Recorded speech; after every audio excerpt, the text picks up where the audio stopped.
Bonjour et bienvenue sur la suite de cette série Python pour le sport, donc qui est un tutoriel qui s'oriente évidemment sur l'apprentissage de Python pour son utilisation dans le sport. Vous voilà rendu à la deuxième partie, donc tout d'abord bravo d'avoir finalisé la première.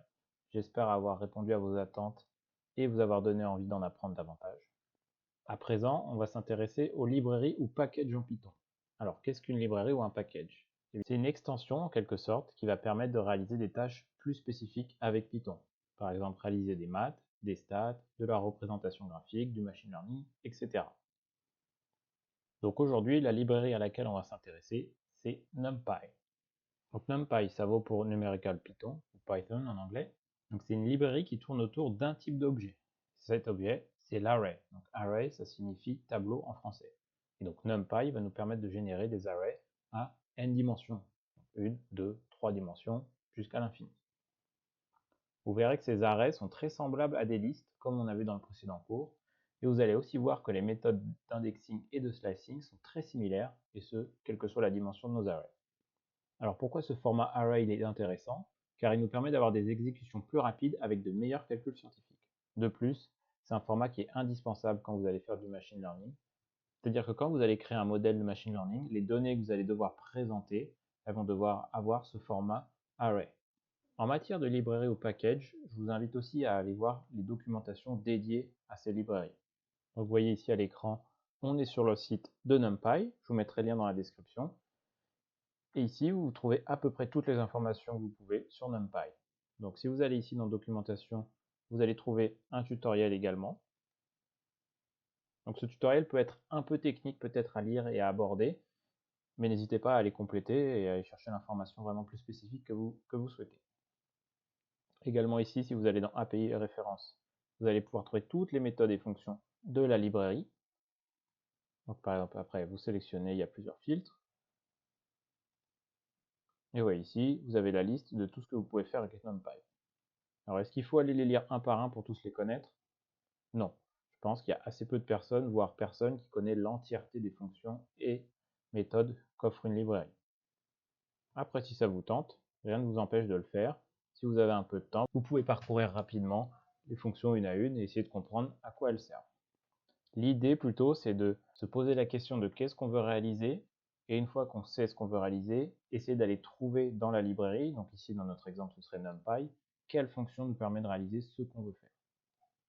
J'en profite pour vous présenter un ami qui va être très précieux lorsque vous cherchez une solution à vos problèmes.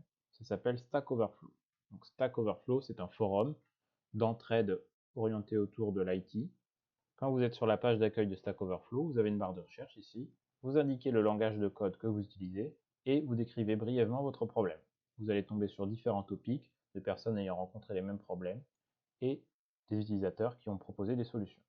Votre problème, vous pouvez aussi bien taper la recherche dans Google, vous tapez Python, ensuite vous décrivez rapidement votre problème et vous allez voir que les premiers liens vont vous ramener sur Stack Overflow. L'avantage de Stack Overflow, c'est que vous n'allez pas avoir à parcourir toute la documentation pour essayer de trouver ce que vous cherchez. Revenons à notre script. Donc, quand vous avez identifié une librairie que vous voulez utiliser, eh bien, il va falloir l'installer. Pour cela, il y a deux méthodes. Soit directement dans le script, soit dans l'invite de commande. Ici, je vais vous montrer le script. Pour l'invite de commande, c'est très simple. Vous allez dans le menu démarrer si vous êtes sur Windows, vous tapez CMD et vous allez ouvrir invite de commande. Vous allez arriver sur une fenêtre noire.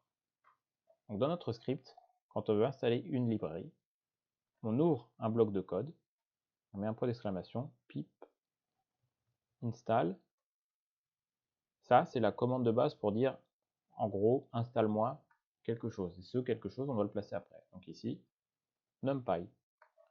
Très souvent, ça va être le nom, aussi simple que ça, de la librairie que vous voulez installer. Et en vous rendant dans la documentation, on vous expliquera comment l'installer, si les noms diffèrent ou s'il faut forcer certaines versions. Une fois que vous avez écrit ça, vous pouvez exécuter votre cellule. Moi, je ne vais pas le faire car évidemment, je l'ai déjà installé.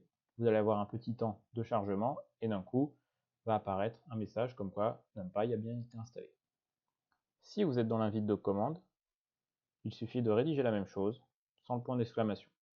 Pareil, vous faites entrer, vous attendez d'avoir le message comme quoi NumPy a bien été installé. Donc maintenant que NumPy est correctement installé sur votre ordinateur, il va falloir l'importer dans notre script. Donc pour ça, c'est très simple. Vous faites import, et à partir de là, vous dites quelle librairie vous voulez importer. Eh bien, NumPy. On pourrait le laisser comme ça, Cependant, il y a des bonnes pratiques à avoir en Python, et l'une de ces bonnes pratiques, c'est de créer un préfixe pour certaines librairies. C'est-à-dire que quand on va utiliser des fonctions et méthodes de NumPy, on va devoir appeler NumPy à chaque fois. Et vous voyez que si on écrit l'entièreté du nom de la librairie, ça peut être un peu long. Et en Python, on essaie toujours d'avoir un code assez propre et le plus court possible. Donc pour cela, on va lui passer un préfixe, disons un alias. Donc on importe notre librairie, on fait as, et là, on peut mettre ce qu'on veut, mais la bonne pratique en Python avec NumPy, c'est de mettre np. J'exécute, et j'ai bien NumPy qui a été chargé dans mon script, je peux donc l'utiliser. Alors, le premier chapitre, les arrays. L'objectif ici va être de comprendre la construction de ces arrays ou des tableaux en français. Dans un premier temps, pour comprendre cette notion de dimension avec les arrays, je vais vous présenter cette image. Donc ici, on s'est arrêté à 3 dimensions, parce qu'au-delà de ça, c'est un peu plus complexe à comprendre et c'est aussi imperceptible à l'œil. Donc on va avoir des arrays à une dimension. Comme vous voyez ici, ça va être une ligne avec plusieurs valeurs. Donc cet array s'organise autour d'un axe. Le array à 2 dimensions, là, on est sous une forme de tableau un peu plus ligne-colonne, donc qui s'organise autour de 2 axes. Et finalement, le array à 3 dimensions va s'organiser autour de 3 axes et va former des tableaux, disons, avec de la profondeur. Donc, comment construire ces arrays? Ici, on va aller jusqu'à 3 dimensions. Donc pour ça, comme je l'ai montré lors de l'import, on va appeler NumPy, donc ici np. Si j'avais pas mis ce préfixe, il aurait fallu que je tape NumPy plus le point. Donc pour construire un array, j'appelle array, j'ouvre mes parenthèses, et ici, j'ouvre des brackets pour passer une liste, et je vais passer une liste de valeurs numériques. Pour rester un peu dans le contexte du sport, disons qu'on va passer une liste de fréquences cardiaques qu'on aura relevées à chaque jour, qu'il y ait une activité physique ou du repos, et qu'on veut récupérer juste cette fréquence cardiaque moyenne. Donc je vais avoir cette valeur.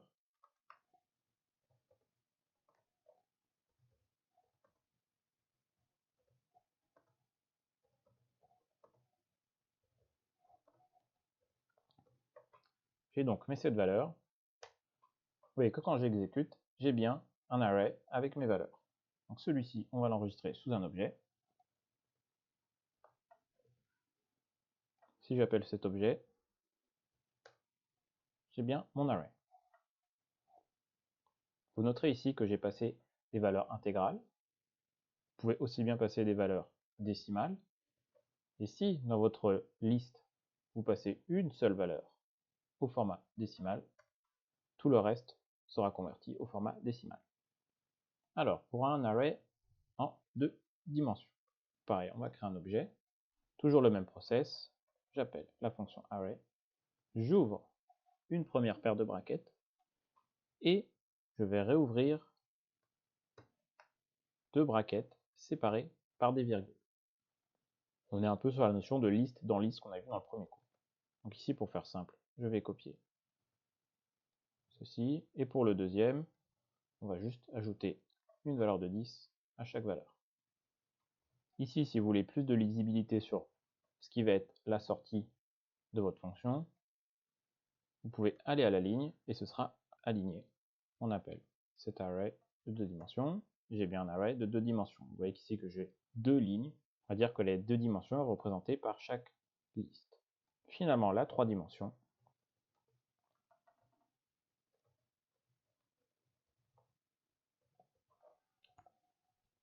j'ouvre des premiers brackets, j'ouvre des deuxièmes brackets, que je vais séparer par une virgule, et à l'intérieur de ces brackets bleus, on va venir passer, pour l'exemple simple, ceci. Une fois là, ici, je peux aller à la ligne, et une deuxième fois. Vous voyez que ça fait beaucoup de brackets qui s'enchaînent. Heureusement, Python nous indique des codes couleurs, ce qui permet de nous y retrouver. Mais s'il en manque, vous aurez une erreur, et ce sera relativement simple de trouver où il en manque. J'appelle mon array. Je vous l'accorde, c'est pas très lisible, mais ne vous inquiétez pas, il y a bien 3 dimensions. Alors une fois que vous avez créé vos arrays, vous pouvez récupérer des informations sur leur construction. Vous voyez ici que j'en ai 4. On va faire une boucle avec nos 3 arrays qu'on a créés précédemment pour que ça aille plus vite. Donc, pour chaque array dans ma liste d'arrays que j'ai créé à différentes dimensions, je vais d'abord imprimer size. Vous voyez qu'ici, on est presque sur une méthode. Cependant, je ne passe pas de parenthèse à la fin. On va ensuite s'intéresser à shape. Puis ndim.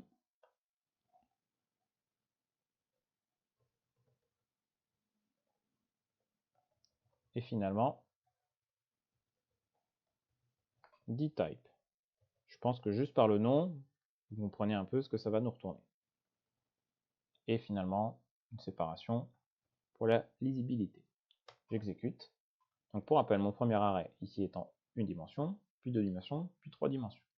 Alors size, qu'est-ce que ça nous retourne? Ici 7, 14 et 28. Size nous retourne tout simplement le nombre d'éléments qu'il y aura dans notre array. Par la suite, shape. Vous voyez que c'est entre tuple, donc shape ça va être la forme. Donc ça va nous retourner combien il y a d'éléments, on va dire, par dimension. Donc vous voyez, par défaut, quand vous créez un array à une dimension, ça nous retourne 7, rien. Ici, sur le 2 dimensions, j'ai bien deux informations, car je suis sur 2 dimensions. Donc j'ai, entre guillemets, 2 lignes, 7 colonnes. Et finalement, le 3 dimensions, j'ai bien 3 informations. Et pour avoir cette information sur la dimension, j'ai ici ndim, qui me retourne bien 1 pour une dimension, 2 pour 2, et 3 pour 3 dimensions. Et finalement, le dernier que j'ai passé, c'est dtype. Dtype, c'est pour savoir le type de valeur numérique que j'ai placé dans mon array. Vous voyez que pour les 3 ici, j'ai intégrale 32. Alors pourquoi 32? 32, c'est l'encodage, on va dire, de vos valeurs.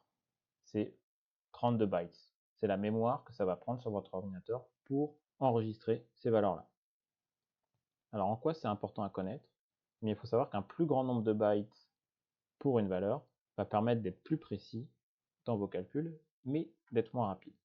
Cependant, à l'inverse, si votre valeur de bytes est plus bas, les calculs seront plus rapides, mais un peu moins précis. Alors cela, comment on peut le déterminer? Eh bien, quand on crée notre array, on va faire un array très simple, 1, 2, 3, j'ai des valeurs intégrales, et ici je vais passer un deuxième argument qui est dtype. Et ici je lui passe np.intégral, donc vous voyez que par défaut j'ai du 32, moi je vais lui passer 8. Bien, vous voyez qu'ici j'ai bien l'information d'un intégral 8. Je peux toujours appeler dtype pour vérifier le type de valeur numérique que j'ai dans mon array, et j'ai bien intégral 8. Vous voyez donc qu'en allant dans la documentation, on retrouve toutes ces informations sur le type de valeur numérique ainsi que le nombre de bytes maximum auquel on veut les enregistrer. Vous voyez ici, vous avez toute la liste, on peut les parcourir et aller choisir celui qui nous intéresse. Maintenant, on va voir d'autres méthodes pour créer des arrays qui sont intéressantes et peut-être plus simples. On va avoir numpy.zeros. Donc le zeros va nous permettre de créer un array uniquement complété par des zéros. Pour cela, on va ouvrir un tuple et juste lui passer les dimensions qu'on veut. Donc imaginons que je voulais une dimension à 5.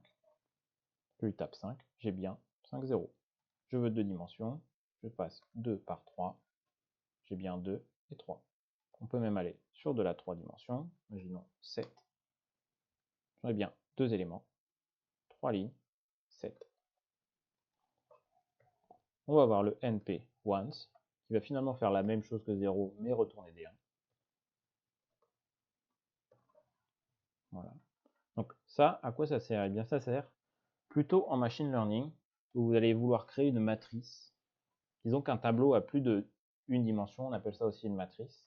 Et ça va être un peu, comment dire, une matrice de référence à laquelle vous allez venir remplacer les éléments en fonction des résultats que vous obtenez. Donc là, on vient de voir qu'on peut créer des matrices ou des arrays de 0 ou de 1. On peut également choisir la valeur qu'on va vouloir mettre. Pour cela, on fait full. On va d'abord passer les dimensions, par exemple 2 par 2. Après le tuple, je passe une virgule pour lui indiquer qu'est-ce que je veux placer, par exemple 99. J'ai bien mon array de dimension 2 par 2 avec uniquement des 99. On va en voir deux de plus. Donc ces deux-là nous permettent de créer des arrays à une dimension. Le premier, ça va être arrange. Je pense que ça vous parle un peu. Ça ressemble exactement à range qu'on a vu dans le premier cours. Donc ici, les arguments vont avoir le même ordre. Je vais partir par exemple de 3. Je vais me rendre jusqu'à 10. et je vais lui donner un step ou un pas de 3. Vous voyez, comme avec range, j'ai bien 3, 6, 9.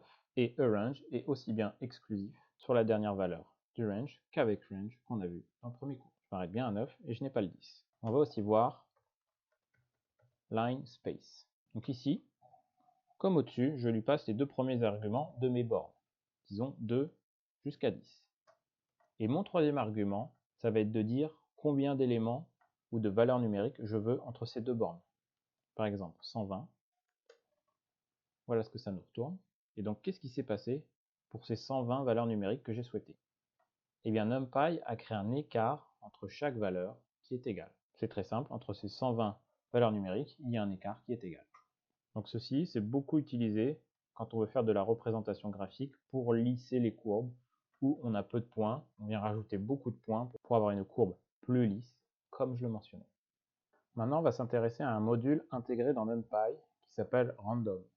Comme son nom l'indique, Random, c'est aléatoire, ça va nous permettre de générer de l'aléatoire. Donc toutes les informations autour de ce module Random, vous le retrouverez dans la documentation de NumPy. Vous avez aussi un Quick Start, donc un petit cours abrégé avec, ici vous voyez plusieurs thématiques et vous pouvez retrouver toutes les fonctions que vous pouvez utiliser avec ce module. Donc nous ici on va s'intéresser à quelques fonctions de ce module. Alors pour accéder aux fonctions de ce module, comme on l'a vu précédemment, on va chercher NumPy et on va chercher le module Random. À partir de là, on peut aller chercher nos fonctions. La première qu'on va voir, c'est avec la fonction rand. Là, je vais passer deux arguments ou plus. Pour exemple, je passe 3 et 2. On va voir ce que ça retourne et je vais expliquer. Donc ici, je me retrouve avec un array de dimension 3 par 2. Donc ce que j'ai indiqué ici. Et vous voyez que j'ai des valeurs qui ne dépassent pas 1.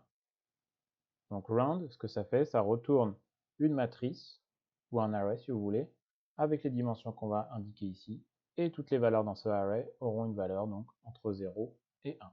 Je peux avoir un array à une dimension avec 12 valeurs numériques et même aller sur du 3 dimensions. Une autre fonction, ça va être roundInt. Intégrale, ce qui signifie que nous allons créer des arrays uniquement avec des intégrales. Ici, le principe reprend celui du range, où vous allez donner vos bornes inférieures et supérieures. Si on souhaite partir de 0, il n'est pas nécessaire de l'indiquer, on peut simplement renseigner la borne supérieure. Imaginons que je vais aller jusqu'à 12. Je vais donner un deuxième argument qui va être la taille de cet array. Donc si je donne un chiffre unique, je vais avoir un array à une dimension. Comme vous le voyez ici, j'ai un array avec 13 éléments qui vont de 0 à 12.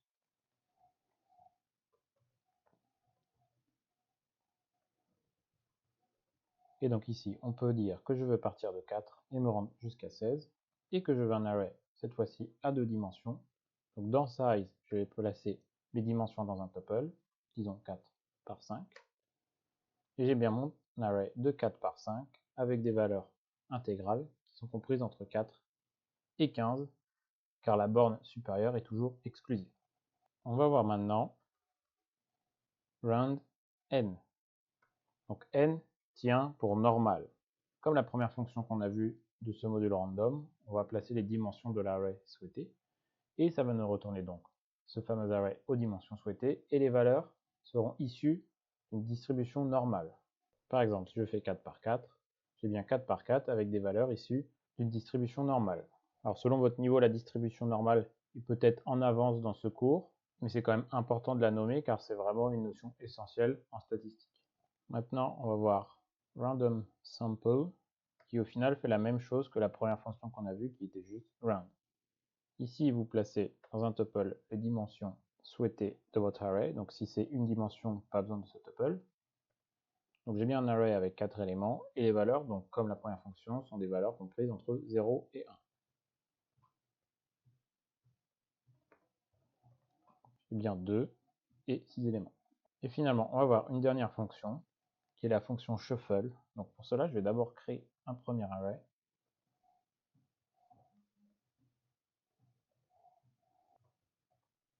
Un array d'intégrales allant de 2 jusqu'à 8, avec 8 éléments. Cet array, voici à quoi il ressemble. je vais appeler la fonction shuffle dans mon module random, et comme argument, je place l'array qu'on vient de créer.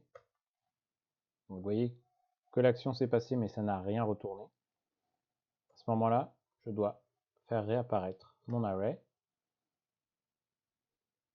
Je vais également faire apparaître celui-là pour bien montrer ce qui s'est passé. Donc premièrement, je crée mon array avec 8 éléments allant de 2 jusqu'à 7, car le 8, je rappelle, est toujours exclusif. Voilà l'ordre et la forme qu'il a. Je fais shuffle avec aucune nécessité de le réenregistrer sous un objet ou une variable. Donc la modification a été faite et enregistrée. Et quand je fais réapparaître cet array que j'ai créé, vous voyez que j'ai toujours autant d'éléments et les mêmes éléments, cependant, l'ordre a été mélangé. Donc ce module random, en somme, à quoi il peut nous servir? Donc comme son nom l'indique, cela nous permet de créer de l'aléatoire, et donc la création de cet aléatoire peut nous servir toujours dans du machine learning, ou parfois, pour aller tester la fiabilité et les performances d'un modèle, on vient ajouter une variable aléatoire et voir quel est son impact sur notre modèle et ses performances. Et donc comme vous le voyez, random est un module de NumPy, ce qui fait que pour aller chercher les fonctions, on va d'abord appeler NumPy, puis random. Donc pour cela, lors de l'import, on peut aussi faire différemment, aussi bien pour d'autres librairies, mais restons pour l'instant sur NumPy. On peut faire from NumPy import random. Et à partir de là, plus besoin d'appeler le NP de NumPy, vous pouvez directement faire random.rand intégral. On va reprendre comme j'ai fait au-dessus, et ça fonctionne. On peut même aller encore plus loin. On peut faire from numpy.random import, et là on va mettre une astérix pour dire qu'on vient importer toutes les fonctions de notre module random de la librairie NumPy. On exécute. Ici, je peux directement appeler arrandit. Et cela fonctionne. Ici, on aurait même pu faire différemment. On aurait même pu mettre directement les fonctions qu'on veut aller chercher. Donc par exemple, randint, j'exécute. Ici, je peux faire randit. Donc cette approche-là, pour NumPy, c'est pas nécessaire. Plus pour vraiment aller chercher uniquement le module random, mais aller chercher uniquement les fonctions qui nous intéressent. Sur cette librairie, c'est pas nécessaire. C'est plutôt nécessaire sur d'autres librairies, car de plus, entre différentes librairies, on a les mêmes fonctions qui tiennent les mêmes noms. Donc c'est toujours bon d'avoir le fameux NP pour NumPy en appel de fonction pour qu'on reconnaisse quelle librairie est utilisée. Avant de passer au deuxième chapitre, juste une information. Donc ici, on est vraiment sur la découverte en partie d'une librairie. Donc, sur tous les tutoriels orientés à la découverte des librairies, je ne mettrai pas forcément d'exercice. C'est vraiment une exploration de tout ce qu'on peut faire, et puis je vous invite également à aller regarder la documentation et finalement essayer un peu les fonctions qui vous intéressent. Donc ici, chapitre 2, les assemblages et les manipulations. Pour commencer, on va se créer deux arrays à une dimension. Nous voici avec nos deux arrays. Et les premières fonctions qu'on va voir, ça va être la notion de stack. Donc stack vertical ou horizontal, ce qui permet d'assembler des arrays ensemble. Commençons par vstack, qui tient pour vertical stack. Ici, comme argument, je vais passer une liste avec mes deux arrays.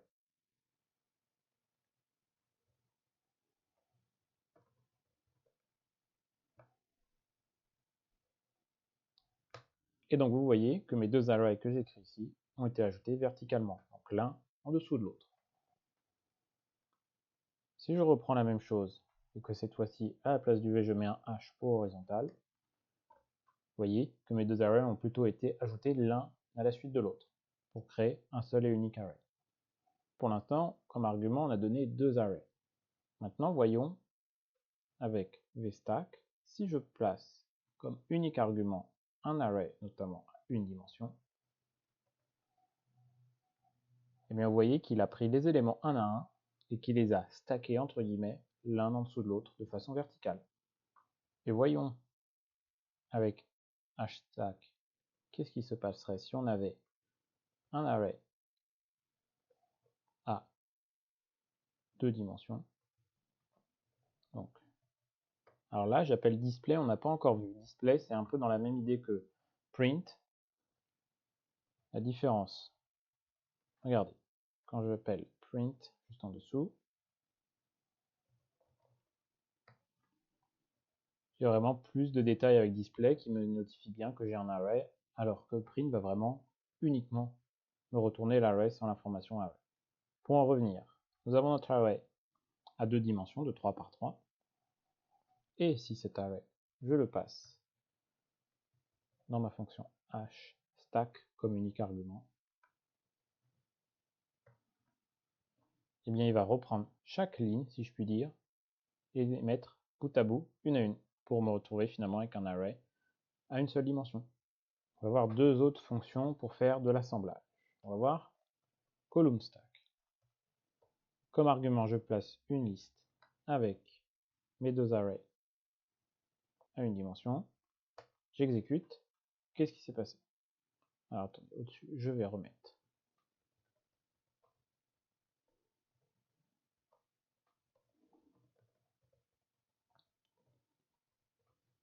mes deux arrays pour voir à quoi ils ressemblent.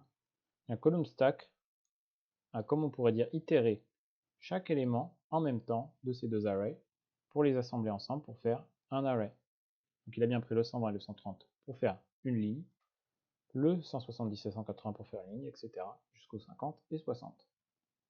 Donc s'il y a column stack, il y a l'approche par ligne qui va être row. Et donc le row stack a simplement mis les arrays l'un après l'autre. Vous voyez que row stack a la même approche que le vstack qu'on a vu au-dessus. Maintenant, on va voir que nos arrays, une fois qu'on les a créés, on peut modifier leur forme. Donc créons un array.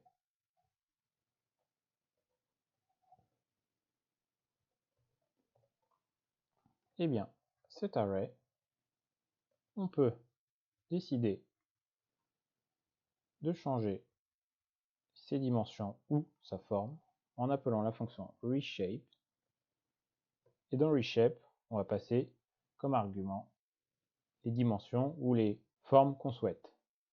Donc, ce qu'il est important à faire quand on utilise reshape, c'est que les nouvelles dimensions qu'on donne, elles puissent contenir le même nombre d'éléments que dans notre array d'origine. Donc ici, pour rappel, j'avais créé un array avec 8 éléments. Donc si je veux faire 2 dimensions, je peux faire 4 par 2. Et donc j'ai toujours mon array avec mes 8 éléments. La différence, c'est que la forme a changé. Je peux aussi bien faire 2 par 4. Toujours mon array d'origine avec une autre forme. Et finalement, on peut même le faire en 3 dimensions. Donc, s'assurer d'avoir le même nombre d'éléments, donc 2 par 2 et par 2. Donc mon array à une dimension a été transformé en array à 3 dimensions. Et je peux vous montrer que si on veut faire du 4 par 3, donc 4 par 3 retournerait 12 éléments, j'ai une erreur, il n'est pas en capacité de le faire car mon array d'origine contient 8 éléments et que cette forme-là ne peut pas contenir 8 éléments. Alors, on a quelques fonctions encore à voir ici pour la manipulation et l'assemblage. On va juste reprendre celui-ci pour l'exemple. Donc, pour rappel, voici à quoi il ressemble. Et bien, si on veut repasser sur une dimension, c'est assez simple. Donc, je peux repasser un deuxième reshape après mon reshape et je le place de suite. Voilà, là je suis revenu entre guillemets à mon array d'origine. Et bien, il y a une autre façon de faire qui va être d'appeler la fonction ravel. Vous passez votre array comme argument, vous exécutez. Autre fonction, la fonction transpose. Donc, reprenons notre array qu'on avait mis en 2 dimensions, donc 4 par 2, un display pour pouvoir le voir. Et donc, si j'appelle la fonction transpose et que comme argument je lui donne cet array à 2 dimensions, vous voyez que les colonnes et les lignes ont été transposées. Donc cette fonction transpose fonctionne uniquement pour les arrays de 2 dimensions et plus. À présent, on va voir la fonction sort. Donc sort, on l'avait un peu abordé dans le premier tutoriel, ça permet d'ordonner notre liste et donc ici nos arrays. Donc si je repasse mon array, vous voyez que toutes les valeurs numériques ont été ordonnées, de la petite à la plus grande. Ce qui est intéressant avec npsort, c'est que si on est sur des arrays, pour l'exemple ici, prenons 2 dimensions, je vais lui passer mon array de dimensions qu'on avait créé au tout début du cours, et je vais lui donner un deuxième argument qui va être axis. Et cette valeur axis, ça va prendre soit la valeur de 1, soit de 0. Je vais lui permettre de dire que soit il fait un ordonnage des valeurs selon les colonnes, soit selon les lignes. Donc ici, je lui passe 1. Voilà ce que ça me retourne. Alors, on va d'abord retrouver notre array pour voir à quoi elle ressemble. Donc vous voyez que axis égale 1 à l'approche par ligne. Il a repris chaque ligne ici et les a ordonnées séparément.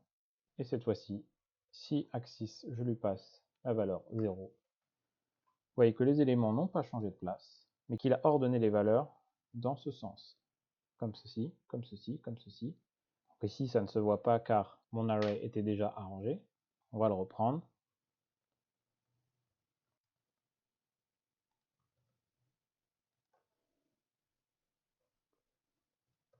La valeur la plus faible s'est mise en première ligne et la valeur la plus grande sur la dernière ligne, donc ici la deuxième ligne, que nous avons que 2 lignes.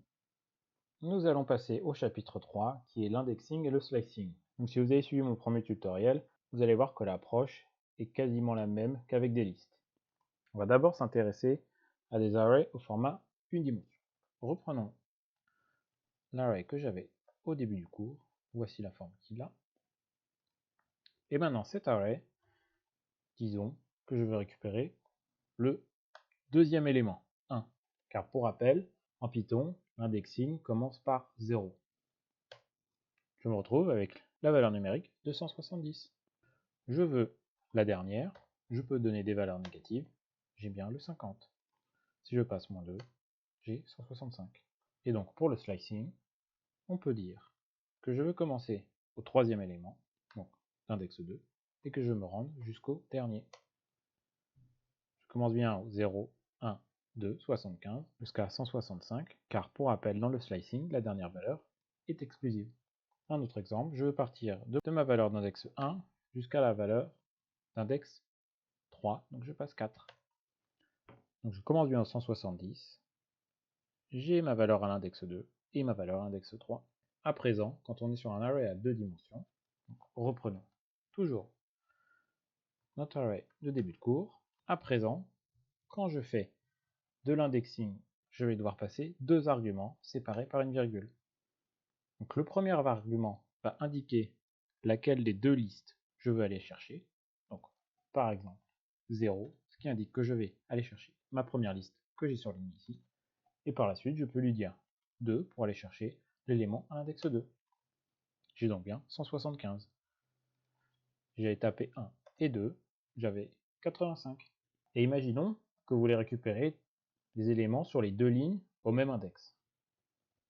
Eh bien, c'est assez simple. Vous mettez les 2 points pour le premier argument, disant que vous intéressez à toutes les lignes, et vous donnez la valeur 2 pour dire que dans toutes les lignes, vous voulez la valeur à l'index 2.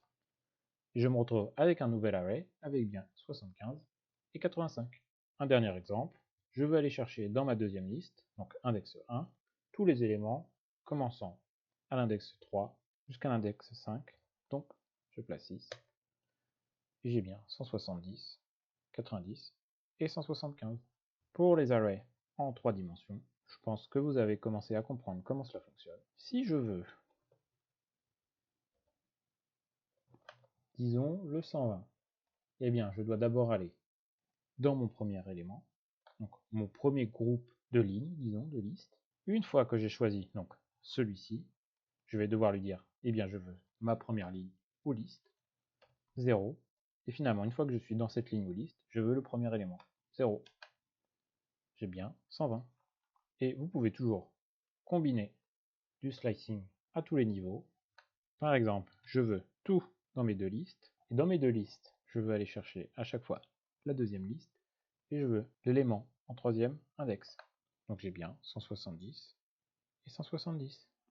Disons que maintenant je veux aller dans mon deuxième regroupement, appelons ça comme ça. Je prends la première ligne et je veux tous les arguments. Et je veux toutes mes valeurs en partant de l'index 2 jusqu'à l'index 4, donc 5.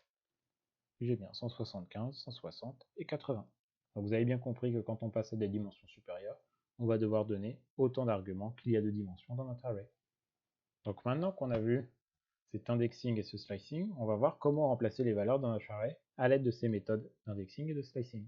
Dans mon array à une dimension, je veux changer toutes les valeurs jusqu'à la valeur d'index 1.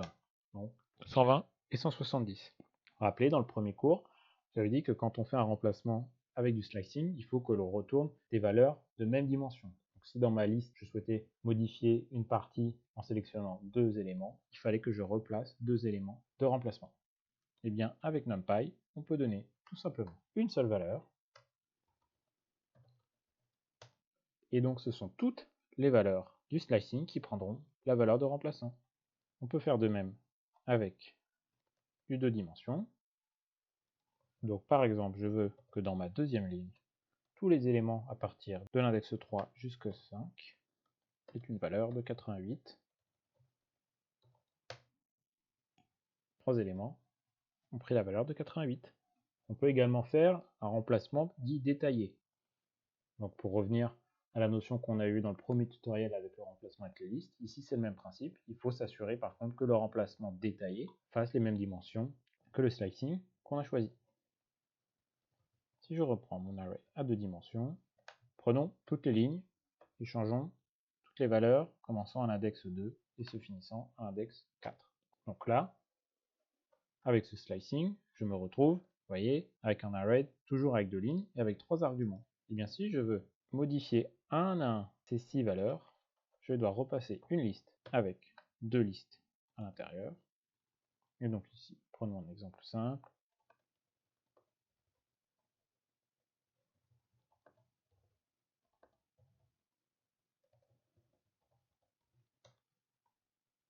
Vous voyez qu'ici, mes 3 arguments à la première ligne ont bien pris les valeurs 11, 22, 33, et sur la deuxième ligne, 44, 55 et 66. On va passer au Boolean indexing. Donc, le Boolean indexing, on l'a aussi un peu vu dans le premier tutoriel, c'est ce qu'on avait vu dans les structures conditionnelles. C'est-à-dire que notre array, on peut le filtrer grâce à des conditions. Donc la condition pourrait être, j'ai mon array à une dimension, on se rappelle les valeurs qu'il a, et je pourrais demander à mon array tout ce qui est inférieur à 80.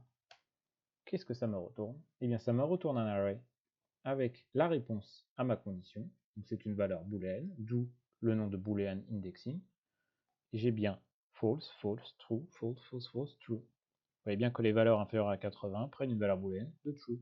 Donc maintenant qu'on a créé cette condition, on peut la passer comme on procéderait pour faire de l'indexing. Donc array 1D, je passe ma condition, et vous voyez que mon array a été filtré et n'a gardé que les valeurs inférieures à 80. Et donc cette condition, qu'on a tendance à appeler mask en anglais en Python, je peux l'enregistrer sous une variable ou un objet.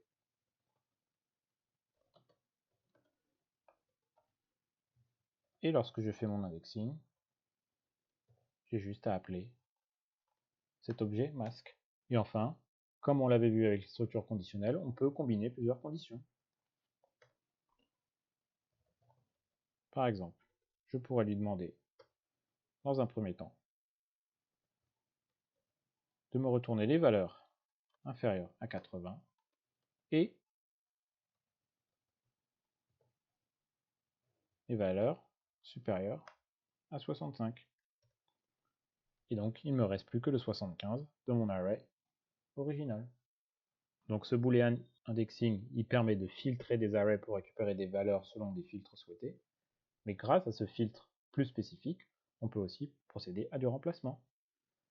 Par exemple, si je reprends mon masque, donc mon array 1D mask, rappelez, ça m'a retourné le 75 et le 50, et bien je pourrais lui dire que ces deux valeurs qui ont été ressorties grâce au masque, donc à mon boolean indexing, je veux prendre une valeur de 111. Et bien mon array a bien été modifié avec cette valeur de 111, qui ont remplacé les valeurs répondant au masque ou la condition. On arrive donc au chapitre 4, qui est le dernier de ce tutoriel consacré à NumPy, ça va être statistiques et mathématiques.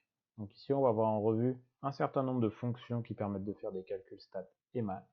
Et pour commencer, on va se recréer deux arrays. Un premier array pour les stats à une dimension. et un deuxième array pour les stats à 2 dimensions. Alors, commençons par des fonctions mathématiques assez basiques. On va voir la somme, donc j'appelle la fonction somme, et dedans, je passe donc mon array comme argument. Et donc, cette fonction somme a fait la somme de toutes les valeurs numériques contenues dans mon array. Donc ces fonctions mathématiques, on peut aussi faire comme suit. C'est-à-dire que vous appelez votre array, et vous lui passez la fonction comme une méthode sum. C'est vrai que la finalité, c'est qu'on a le même résultat. J'aurais quand même tendance à utiliser plutôt cette approche-là, car encore une fois, pour les bonnes pratiques de codage, si quelqu'un vient lire votre script, il pourra mieux comprendre quelle librairie vous avez utilisée à un moment de votre code. Et donc là, j'ai utilisé la fonction sum de NumPy, alors qu'ici, cela pour indiquer que j'ai utilisé la fonction sum d'une autre librairie. Et donc, cette fonction sum, comment elle fonctionne quand nous avons un array à 2 dimensions? Alors, pour rappel, notre array à 2 dimensions, il est ainsi. Nous allons faire npSum de notre array à 2 dimensions. Il a fait la somme vraiment de tous les arguments sur les deux lignes. Maintenant, comme on l'avait vu avec une autre fonction, on peut placer l'argument axis, qui va toujours prendre une valeur soit de 0, soit de 1. Donc là, j'ai mis la valeur de 0. La valeur de 0 pour axis, qu'est-ce que ça a fait? Eh bien, la somme a été faite sur une approche, disons, colonne. Donc elle a pris les éléments au même index sur les deux lignes, et elle a fait la somme de ces deux éléments. Et maintenant, si je lui passe axis égale 1, il a tout simplement fait la somme des deux lignes séparément. Et vous voyez que la dimension ou la forme de cet array a un peu modifié. Il y a encore un autre argument qu'on peut placer pour une éventuelle meilleure lisibilité, qui va être keep dims, pour dire garde les dimensions, donc ce qui veut dire les dimensions de notre array original, et vous lui donnez la valeur booléenne de true.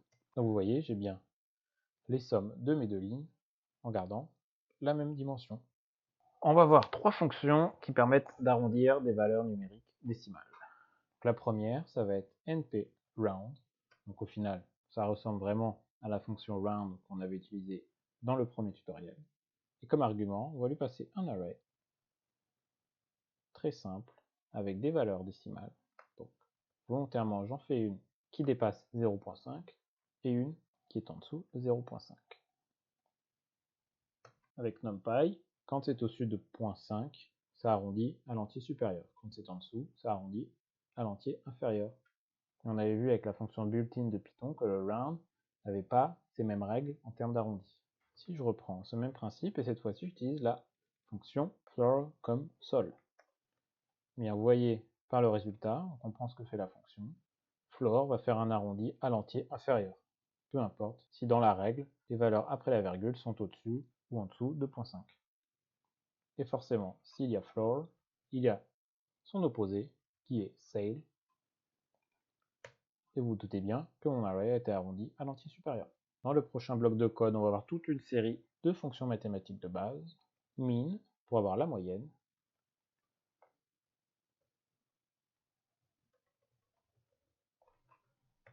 Donc j'ai bien eu la moyenne de mon array à une dimension. Il y a également average, qui finalement fait la même chose. On va aller chercher médian, qui nous retourne la médiane. Var, qui nous retourne la variance. SDT, qui nous retourne l'écart type. Pour rappel, l'écart type est la racine carrée de la variance. CumSum, qui est une somme cumulative, donc qui va itérer, partant de gauche jusqu'à droite, toutes les valeurs numériques de l'array et les ajouter au fur et à mesure. Et une dernière qu'on va voir, ça va être product. Donc prod, qu'est-ce que ça a fait? Ben, ça a multiplié toutes les valeurs numériques de l'array ensemble. Et donc maintenant, ces fonctions, on va voir comment ça fonctionne quand on a un array à deux dimensions. Donc vous voyez que si mon seul argument est l'array à deux dimensions, il va utiliser tous les éléments de l'array pour procéder au calcul souhaité. Et donc ici, on va s'intéresser notamment à ce fameux argument axis. Et ici, on va regarder avec l'axis 0, qu'est-ce que ça fait. Refaisons apparaître notre array à deux dimensions Donc vous voyez que quand axis est 0, l'approche s'est faite, disons, par colonne. Donc il a utilisé des valeurs numériques au même index dans chaque ligne pour procéder au calcul de la fonction. Qu'on peut faire avec average. On aura bien évidemment la même chose. On peut refaire la médiane. Donc forcément ici on n'a que deux valeurs, donc la moyenne est égale à la médiane. La variance. Écart type.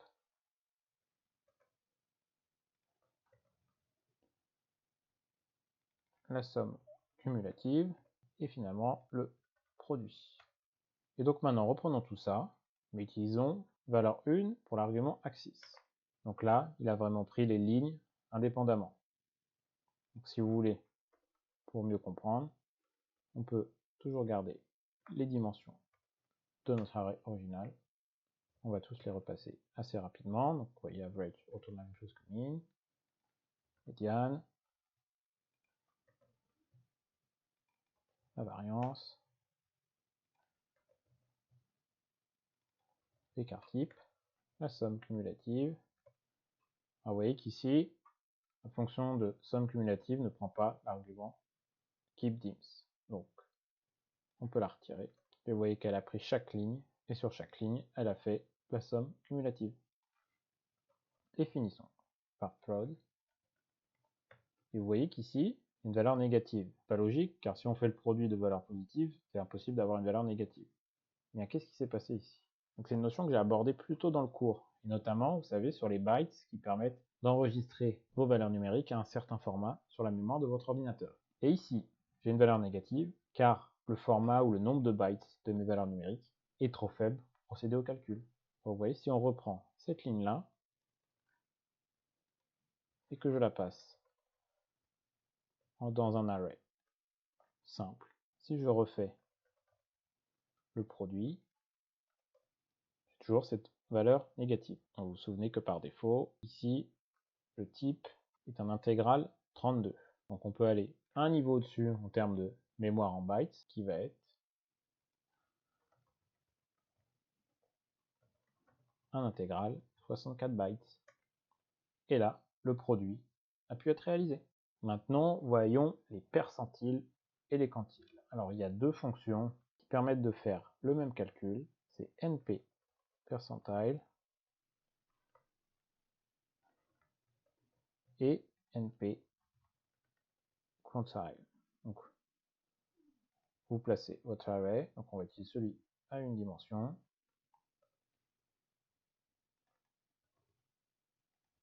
Et il va falloir passer un deuxième argument qui va être le percentile ou le quantile précis que l'on veut aller chercher. Donc quand on est dans la fonction percentile, on part de 0 et on peut aller jusqu'à 100. Avec quantile, la différence c'est qu'on part de 0 et on va jusqu'à 1. Donc pour 10, je dois lui placer 0.1. Qu'à savoir que quand vous écrivez une valeur numérique décimale et que l'entier avant la virgule est 0, vous pouvez garder comme ceci. Ça fait toujours gagner un espace dans votre code et ça ne retournera pas d'erreur. Et donc vous voyez ici que j'ai bien les deux mêmes valeurs. Pour aller plus loin, on va faire une boucle avec différents quantiles. On va aller chercher le 10, comme on a fait précédemment, le 15, le 34 et le 88. Ici, je le garde comme tel, donc je passe mon argument de boucle comme ceci, et ici, je le passe et je le divise par 100. On va séparer pour la lisibilité. Vous voyez qu'à chaque fois, j'ai bien la même chose, 50, 50, 52.5, 52.5, etc. On va voir la fonction de corrélation. Revoyons notre array.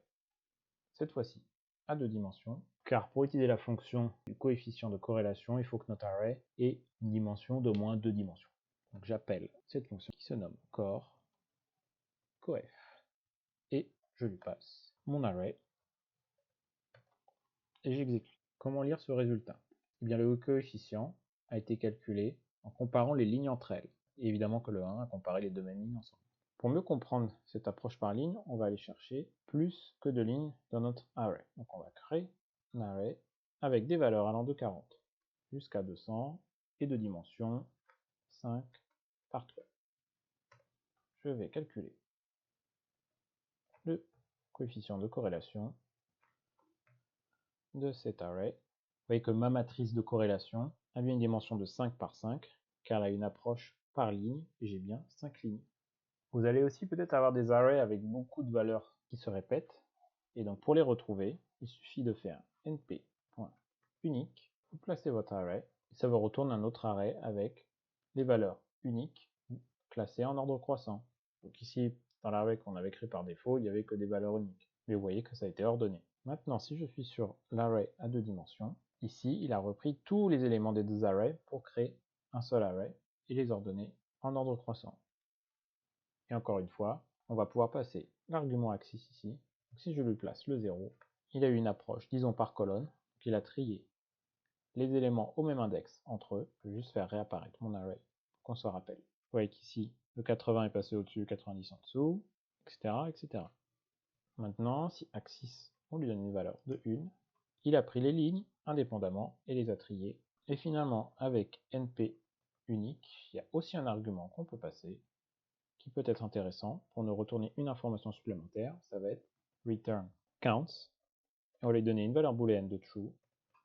On a un tuple avec deux arrays, nos valeurs numériques uniques et triées en ordre croissant, ainsi qu'un array avec le compte de chacune de ces valeurs. Alors maintenant, voyons quelques fonctions stat et math supplémentaires. On va appeler la fonction sqrt pour square root, donc racine carrée. Passons ici mon array à 2 dimensions. Et donc j'ai toujours mon array en 2 dimensions. Et ce qui s'est passé, c'est que chaque élément a été soumis, disons, à une racine carrée. Ici, je peux lui passer exp pour exponentielle. Et donc ici, ça nous a retourné toujours un array avec les mêmes dimensions, mais chaque élément numérique a subi, entre guillemets, un calcul exponentiel de sa valeur. Ici, on peut voir log. Donc, au même titre que les précédentes, chaque valeur a été soumise au calcul logarithmique de sa valeur. Cependant, il y a une chose à savoir avec log. On va créer un array qui comporte une valeur 0. Et voyez ici que j'ai un message et que j'ai une valeur -1, car la fonction logarithmique n'est pas capable de calculer un logarithme sur une valeur 0. Et pour pallier à cela, il y a une fonction qui s'appelle log1p, 1p pour 1 plus. Ce qui veut dire, eh bien, avant de procéder au calcul logarithmique, il va venir ajouter 1 à chaque valeur, ce qui permet d'empêcher les zéros, car s'il y a un 0 par défaut, le 0 faudra 1. J'ai bien mon calcul logarithmique qui a pu être fait. Donc si on veut comparer, on peut reprendre ça. Donc je vous ai dit que le log 1p ajoute une valeur de 1 à chaque élément. Ici 1, 2, 3 et 4. C'est ce que ça donnerait. Puis ça procéderait au calcul logarithmique. Pour la fonction qui suit, on va créer un array avec des valeurs négatives. On va partir de -25 et se rendre jusqu'à 25. Et je veux un array en 2 dimensions avec les dimensions 4 par 3.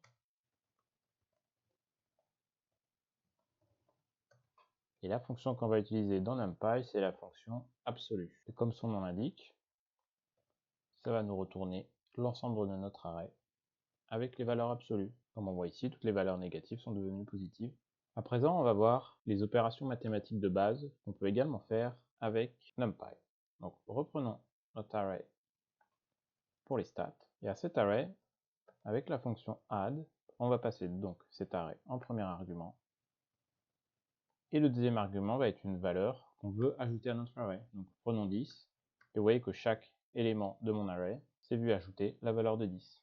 Ce qui revient au même que de faire array plus 10. Ici, je commente avec le signe d'opération pour savoir à quoi ça sert. Et donc, pour la suite des opérations mathématiques de base, on va voir subtract, donc qui va faire une différence. J'ai bien 10 qui a été retiré à chaque élément de mon array. Nous avons multiply, qui a donc multiplié par 10 chaque élément de mon array. Et nous avons divide,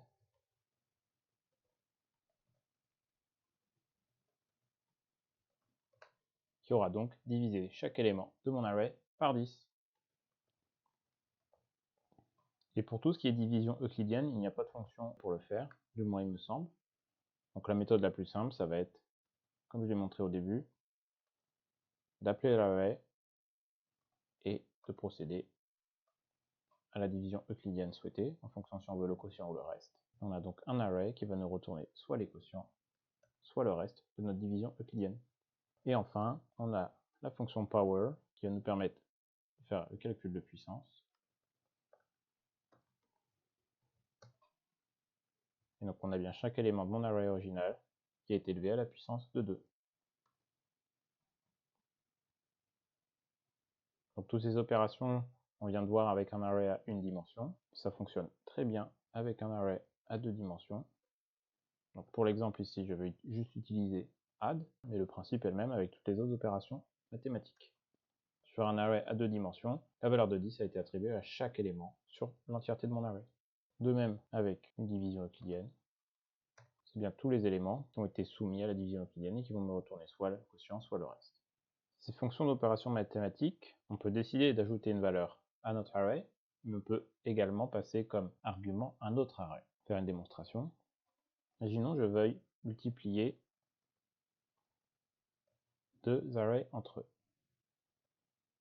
Ici, on va prendre 2 fois le même. Et donc, qu'est-ce qui s'est passé? Eh bien, j'ai chaque élément au même index qui ont été multipliés. En somme, j'aurai 2 fois cet array-là, donc 90 a été multiplié par 90, 160 par 160, etc. Et qu'est-ce qui se passe si je veux réaliser cette opération avec deux arrays, mais qui n'ont pas la même dimension? Bien, essayons.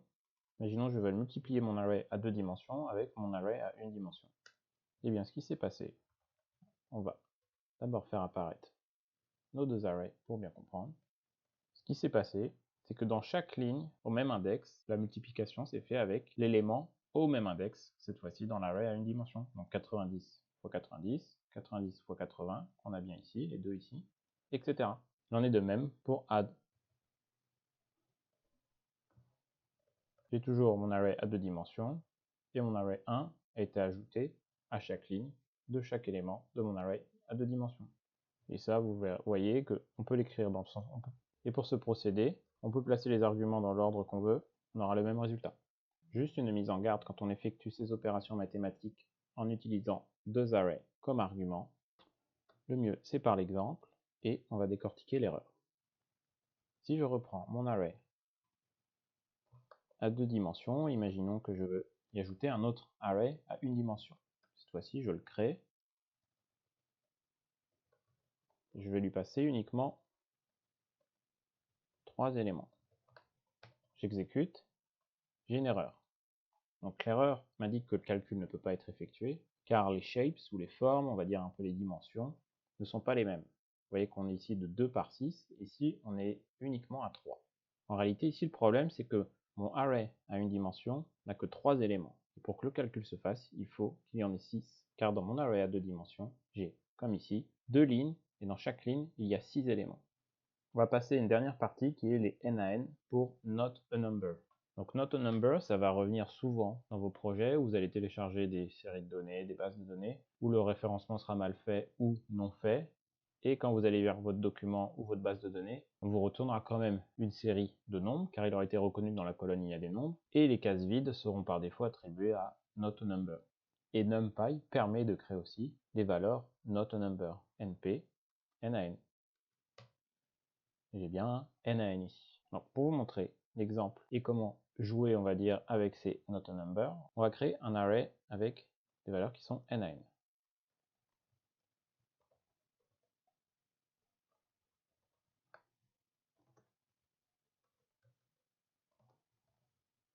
Donc voici à quoi ressemble mon array. J'ai deux valeurs NaN et deux autres valeurs que j'ai renseignées comme intégrales mais qui ont été retournées en valeur décimale. Imaginons que je veuille calculer la moyenne. Comme on l'a vu, j'appelle la fonction min, je passe mon array NaN. Eh bien, j'ai un NaN, car si l'on passe la fonction min telle qu'elle, et qu'il y a des NaN dans mon array, je retournerai un NaN, car ici, la fonction de NumPy va être en incapacité à réaliser une moyenne sur des éléments qu'il ne reconnaît pas comme des valeurs numériques. Pour contrer ça, NumPy a une fonction qui est NaN min. Cette fonction, qu'est-ce qu'elle fait? Eh bien, elle exclut les NaN, et elle garde toutes les autres valeurs qui sont numériques, et procède au calcul de la moyenne. Donc ça va être valable pour toutes les autres opérations mathématiques qu'on a vues plus haut. Je vais en montrer une autre pour l'exemple. Si on prend percentile, comme mon array n je veux le percentile 20, j'ai encore une fois n. Et donc à nouveau pour contrer ça, j'ai la fonction n percentile. Et cette fois-ci, j'ai bien le percentile qui m'est retourné. Donc ce qui va être intéressant aussi avec n, c'est que quand on télécharge des jeux de données, il va y avoir des manques sur certaines colonnes, par manque de référencement ou tout simplement par erreur. Et donc dans la première exploration du jeu de données, ça va être important d'identifier les colonnes ou les lignes où il manque de l'information. Et donc NumPy nous offre une série de fonctions qui tournent vraiment autour de ce n. Donc la première, ça va être isNaN. Et ici, comme argument, je place mon array. Donc par le nom de la fonction, on devine ce que ça nous retourne. Cela va vérifier chaque élément de mon array et me dire si oui ou non la valeur est NaN. Ce qui nous permettrait de faire du boolean indexing, comme on l'a vu plus haut, et de créer un masque pour essayer de trouver les valeurs NaN et éventuellement les exclure de notre array.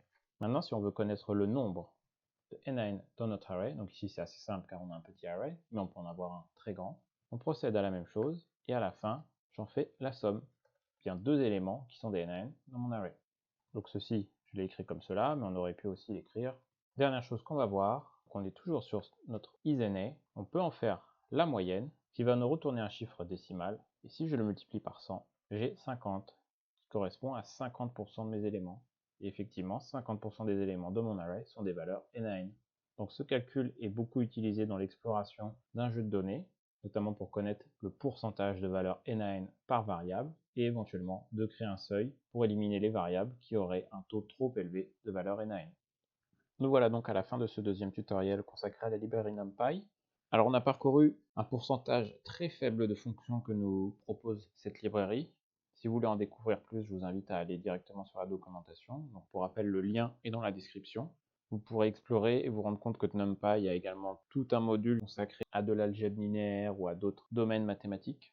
Sur le prochain tutoriel, on va s'intéresser à une nouvelle librairie qui cette fois va nous permettre vraiment de rentrer, je dirais, dans le vif du sujet. Donc qui va nous permettre de charger des données, de lire des fichiers Excel, de les manipuler, d'effectuer des calculs. En attendant, je vous invite toujours à aller voir des ressources supplémentaires. S'il vous faut des liens, n'hésitez pas à me le demander. Je vous les fournirai avec plaisir. Et sur ce, à bientôt au prochain tutoriel.